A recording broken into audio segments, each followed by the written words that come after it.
Hi everyone. Finding square root by division method. Prime factorization methodல square root கண்டுபிடிச்சோம். அந்த method வந்து எப்பவுமே செஞ்சுட்டு இருக்க முடியாது. ஏன்னா லாங் நம்பராக கொடுத்தாங்கன்னு வைங்க, 4 டிஜிட் 5 டிஜிட் நம்பர்லாம் கொடுக்கும்போது என்னது அந்த மெத்தட் செய்ய முடியாது. ரொம்ப லாங்காக போய்கிட்டே இருக்கும், ரொம்ப கஷ்டமாக இருக்கும். அதனால் நம்ம என்ன பண்ணுறோம், இந்த டிவிஷன் மெத்தட் யூஸ் பண்ணி செய்யலாம். இது லாங் டிவிஷன் மெத்தட்னு சொல்லுவாங்க.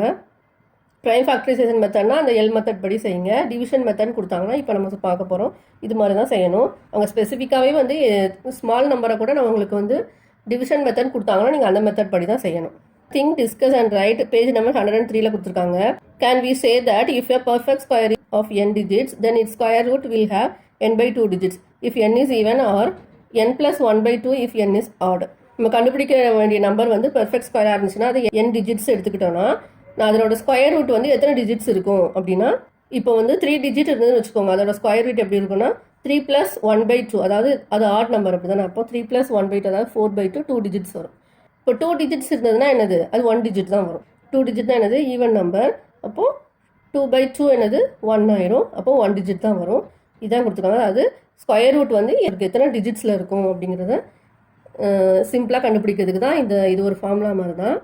n வந்து ஆட், அதாவது nங்கிறது டிஜிட்ஸ் இங்கே, ஓகேவா. எத்தனை டிஜிட்ஸ் இருக்குது, இப்போ வந்து 3600 கொடுத்துருக்காங்கன்னா அதில் எத்தனை டிஜிட்ஸ் இருக்குது, அதுக்கு உங்களை ஸ்கொயர் ரூட் கண்டுபிடிக்க சொல்லியிருக்காங்க. அதில் வந்து 4 டிஜிட்ஸ் இருக்குது. அப்போ 4 டிஜிட்ஸ்னானது 4/2. இப்போது 2 டிஜிட்ஸ், அதாவது 3600க்கு 60 தான் என்னது பெர்ஃபெக்ட் ஸ்கொயர் நம்பர், அப்படி தானே. அப்போ அது 2 டிஜிட்ஸ், அது கரெக்டாக இருக்குது. அதே மாதிரி தான் சப்போஸ் n வந்து ஆடாக இருந்துச்சுன்னா என்ன பண்ணணும்னா, இப்போ 5 டிஜிட்டில் ஒரு நம்பர் கொடுத்துருக்காங்கன்னு வச்சுக்கோங்க.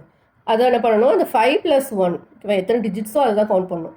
5 + 1/2 அதாவது 6/2, அப்போ 3. அப்போது அந்த ஸ்கொயர் நம்பர் என்னவாக இருக்கும்னா 3 டிஜிட் நம்பராக இருக்கும். ஒரு எக்ஸாம்பிள் பார்த்தோன்னா உங்களுக்கு ஈஸியாக இருக்கும். நெக்ஸ்ட் பாருங்கள், ட்ரை திஸ் பேஜ் நம்பர் 105.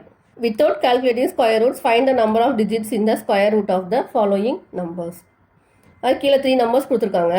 இதோட ஸ்கொயர் ரூட் கண்டுபிடிக்க சொல்லியிருக்காங்க. அது எத்தனை டிஜிட்ஸ் இருக்குன்னு கேட்டிருக்காங்க, ஓகேவா. ஸ்கொயர் ரூட் கேட்கல, find the number of digits இந்த ஸ்கொயர் ரூட். அந்த ஸ்கொயர் ரூட் வந்து எத்தனை டிஜிட்ஸில் இருக்கும் நம்ம கால்குலேட் பண்ணாமல் கண்டுபிடிக்கணும், ஓகேவா. இப்போ 25,600 கொடுத்துருக்காங்க. இப்போ 5 டிஜிட்ஸ் இருக்குது. எத்தனை, 1 2 3 4 5 டிஜிட்ஸ் இருக்குது.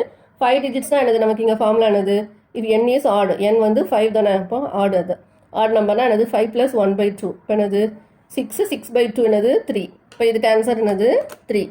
இதில் எத்தனை டிஜிட்ஸ் இருக்குது, 1 2 3 4 5 6 7 8 டிஜிட்ஸ் இருக்குது. 8 டிஜிட்னா என்னது, if n is even n by 2 digits, இதனால் n வந்து ஈவன், 8ங்கிறது ஈவன், 8/2 4 டிஜிட்ஸ். என்னது இதுக்கு 4. தேர்ட் சம் பாருங்கள், 36,864.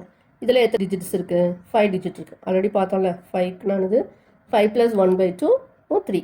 இப்போ இந்த சம்க்கு 3 டிஜிட்ஸில் வரும். அப்போ நீங்கள் வந்து லாங் டிவிஷன் மெத்தட் போட்டு செஞ்சு கொடுத்தீங்கன்னா நீங்கள் இதை வச்சு கண்டுபிடிச்சிக்கலாம். இது வரைக்கும் நம்ம ஃபினிஷ் பண்ணியிருக்கோம் என்னங்கிறத கண்டுபிடிச்சிக்கலாம், ஓகேவா. Thanks for watching.